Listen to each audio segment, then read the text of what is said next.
design for keeping secrets in my head, or any space you can find. Glad to see that I could help make your life a little easier. But have you ever thought of how I felt? You need to think about your behavior.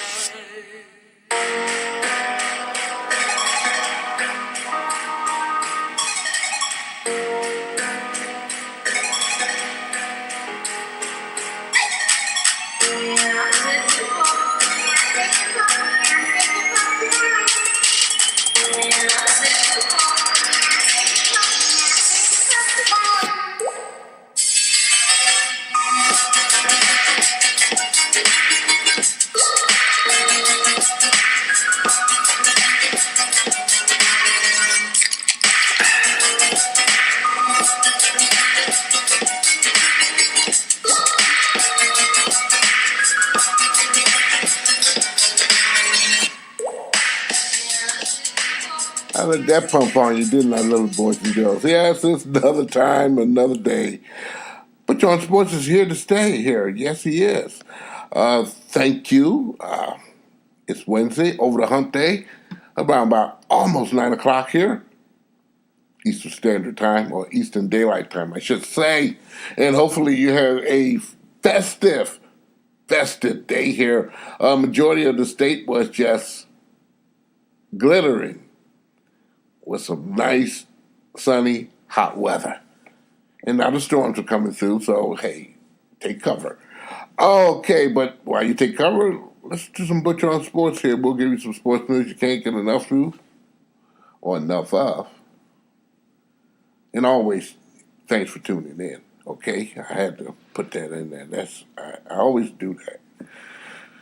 Matthew Boyd yesterday here, he allowed only one run in 6 innings, and yes, Mr. Martin, drove in the winning run and threw out a runner at the plate as the Detroit Tigers are edged the Rays by a final score of 2-1 yesterday. You know,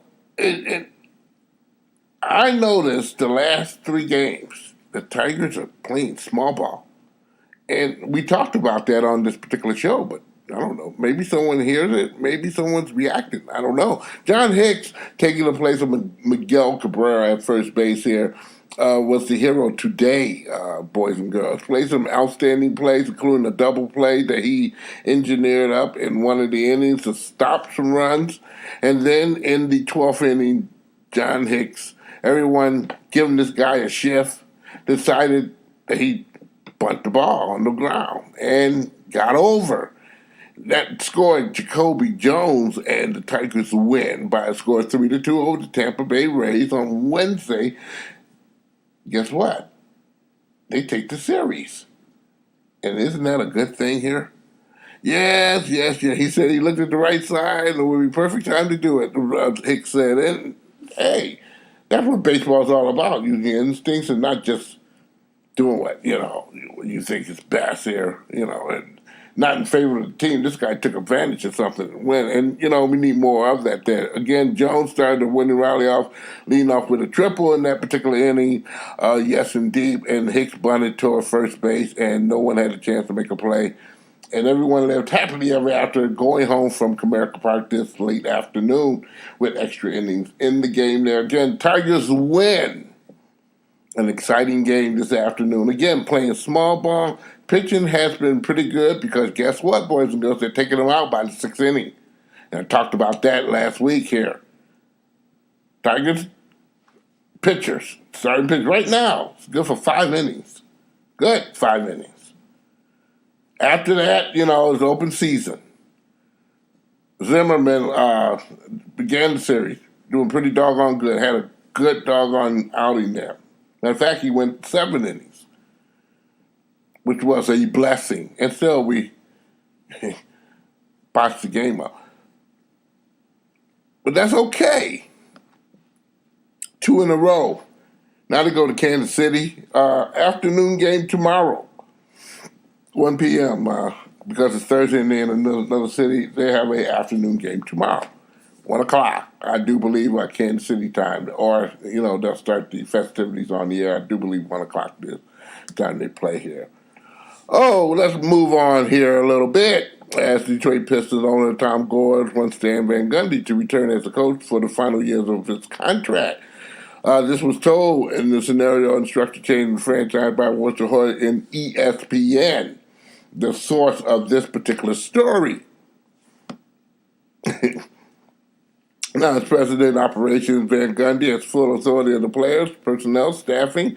However, Gores has suggested a change. So far, Van Gundy is resisting it, the league sources say. Yes, indeed. He's resisting it. He's fighting for his rights to be all he wants to be in this final year of this contract to show everybody that he's right. Okay? Now, again, let's give you the scenario what Stan Van Gundy's playing on with Jeff Bauer as his main engineer. They engineered the Blake Griffin trade this year. Reggie Jackson played without a starting point guard. Reggie Jackson much of the year, personally. However, they had a comparable guy in Ish Smith and didn't have nobody comparable after Ish. Bad reaction. Okay? And the biggest pathetic tale is that you had kids that are ready to go. And this is the best time to give them an effort there. Henry Ellison and also Luke Kennard, he wee-weed on them. And you gave those guys the opportunity to play and run the floor. They were magnificent for getting something done with the lot amount of time they were on the floor. You know, so they need a groove too. And it was not used during the season, okay? I'm just telling you like it is. They are getting things set. I'm quite sure there's a cooling off period going to be involved in this particular situation before they talk again. But probably maybe tonight, maybe tomorrow. And they're going to probably be a little bit more hush-hush in dealing with the conversation because I don't think we were supposed to know this much. Now, I'm not saying, who's right or wrong. I didn't make this comment. ESPN came out with the scenario here. So their sources are pretty good in regardless of where they're getting it now. I'm just saying right now they're going to be hush-hush while they get this all straightened out. I'm quite sure they have time to brew on it. But right now he's the president, Tom Gores, and whatever he wants, he wants. Now, personally, this is me. And, this comment is me. It's simply Butch. I think Stan Van Gundy would stand better if he was the vice president and general manager. If we want to keep Jeff Bauer as his main boy, fine. We need a head coach that has some influence over these players to play basketball and, above all, come into the season, come to camp ready to play ball in shape. Anything that's ailing them, please take care of it when in the off season. Don't pimp the doggone team and have hardship on here where, again, the excuse is because we didn't have Reggie Jackson, we couldn't do good. That is doggone just BS. And everybody knows it. So hopefully they get this straightened out. I think he would, if you're going to keep him as the vice president, general manager. Let him keep Jeff Bauer for the year. But get a coach. Get a coach that has some influence. They unscrewed up and didn't get Bill Laimbeer. He's in, right now, Las Vegas with the brand new team they got filled there for the WNBA. He's looking pretty there. I don't think he's going to give up a good job for what they're accommodating him there in building the team. I'm just saying it like it is. Oh, okay. And this is something that I just picked up on the paper, and we just want to talk about it here for a minute here. Former Camden Catholic High School football coach Nick Strom, this is in New Jersey here, was fired from the football team because he had more black players on this team than the school administration wanted. Oh, boy. Strong, who is also the school's golf coach, has also been placed on administrative leave from his job as a history teacher at Cherry Hill, New Jersey school here. And school president Mary Whipkey and principal Heather Sissy told the Storm on Friday that his contract as a teacher would not be renewed the Courier Post reported. That is kind of wicked there.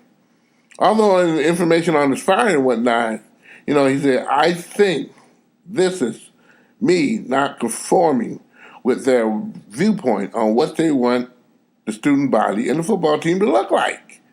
Storm told the Courier Post, I tried to build this program into one base on kids having the ability, high character, high grades. Now, if he's doing all of that, they can have Hokey Wolf on the team. That is hard to get young men, old women to come out there and everybody excel, not only on the athletic field, but in the grades, which is an important component. At least it used to be, okay? Yeah, your average meant something, and now this do-why-diddy dumb stuff going on here in leagues around them, and also teams, high schools included, around the country. However, if it's true that this particular president, superintendent, whatever she calls herself, says that this is the deal, boy, it's going to be conversation among us. I wonder what the parents of the school think about this particular situation, and I'll be kind of sticking my nose in finding out what the town think of this particular story that I just read to you guys here. I'm quite sure everyone has their count on it here. Pretty simple. Let's move on here, boys and girls, to some more heady, nice little news here. In Knoxville County, Tennessee, there appeared to be a candidate that basically you wouldn't think would be in the running for anything here. However, the WWE, let's call him Kane, okay? This is what his ring name is, Kane. Although his real name is Glenn Jacobs. Right now, with the primaries and with 100% of the precinct reported, Glenn Jacobs, AJ Kane of WWE, has 17 more votes than Brad Anders and will be the party's nomination for mayor if the results hold up.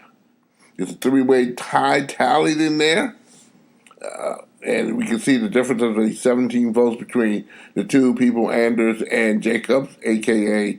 Kane, okay? And there's a third component, Mr. Bob Thomas, but he's far away from those particular two. Division of the Balance Council also rate is not official yet. That's what they say. So boo-hoo, we can't get the results right now. And I've looked all day for it, but I'm quite sure with the vote so close, like 17, recounts are going to be up and coming here, and the thing about it is, it's not all final because actually the real deal is Republican against Democrat. I believe Kane is the Republican contestant if everything holds up for this particular county or something there. So, again, we'll get the results pretty soon there. We see Kane on wrestling maybe soon. Maybe he didn't win, or I don't know. Final conversation today. This is conversation night, business over the hump night here, and right now I didn't want to kind of screw up everybody's day, but right now I'm watching the game here. Utah and Houston are having at it here, and Utah is having their way 56-41 in Houston. This ought to be a good one here when the crap hit the fan. So if you're not watching that maybe give you something to do here tonight. I think there's some hockey on too. I'll try to look up that and tell you the results of that, or tell you what's going on. Finally, Sunday, first game of the series between Cleveland and the Raptors, which is a funny thing here. And courts have celebrities that come out and look at the basketball games here.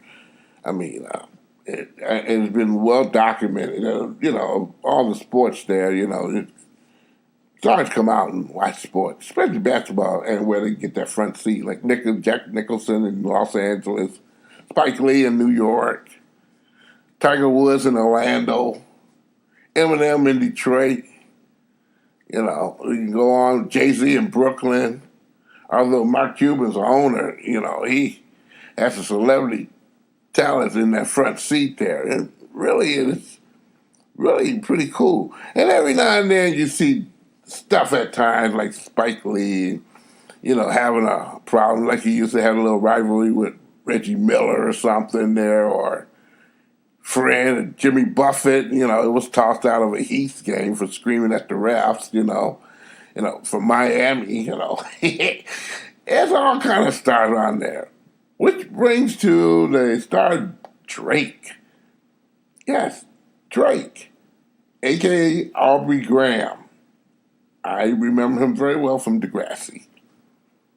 Some of his music right now, I can give or take. But he's a good guy. He's a local guy. Toronto is very much so proud of this guy here. You know, he has a front row seat just like those particular stars I just mentioned. Well, at the Tuesday game last night, I think somebody had a little bit too much punch. The other participant was on the other side from Cleveland as Kendrick Perkins. He apparently was in a suit, you know. He's one of the players. Right now he's, you know, not on the roster or maybe one not to play, so he dresses up in his suit and he's cheering on his team. And he has Drake over there really been harassing the guy like twice. And it almost got a little stupid here. Now, I don't know if they're going to kick Drake out in the street or, you know, have a conversation with him. I'm talking about the Toronto security and the rafters and, you know, and basically, you know, the do's and the don't. So, bad reputation of our court. Don't be headed. You know what I'm saying? In that case, this guy got to again find a way to, you know, express himself a little. Maybe hold back a little bit. You know, Spike Lee and them doing that a little bit more often now. Ain't no Reggie Miller around there to pester anymore, because that was a good one there. And like I said, I've seen Jack Nicklaus show his rear end, and the list goes on and on and on and on and on. But hey, I tell you, it was really cracking me up, you know, when I watched that there, and hopefully, you know, give Toronto a bad vibe or something in regards to that there. But I know the home team needs to talk to Drake here so he can conduct himself a little bit better. You know, I know he pays a lot of money for those particular gold ring seats he has. However, and you guys out there, y'all fill in the blank. I'm done for the night here, by golly. You can listen to me on Facebook here, Butch On Sports. Yes, go to that particular page and you can get the latest podcast. You can also go to, yes, my page over there, you know. Go to iTunes. Or you can go to Podomatic, SIMPLYBUTCHTOO at Podomatic.com. Or .podomatic.com, I should say. Or yes, you can definitely go to the Game Sports Show, where also you can find yours truly's the Butch On Sports, along with some other shows like The Game that I'm on Mondays, 7:45, and also a podcast that is exclusive and lovely, and we battle and have fun and give our opinions. Dave McKay, E.J. Russell, Scott Nason, myself. Good show. And it's on Monday on the 95.1 The Eagle. You press that up on your computer. Live show, it starts at 6. Yours truly on 6:45. I am done. I'm really done. I think it's time to give y'all some music or something here. Let you float around out here with a decent attitude. Butch On Sports is always a presentation of Oh My Darling Productions. Yes, you can check me on out on those particular. Give me a like on Facebook as well. Can you do that for me? Thank you. Hey, talk to you guys on Thursdays on the next edition of Butch On Sports. Hopefully, maybe get some Piston news by then.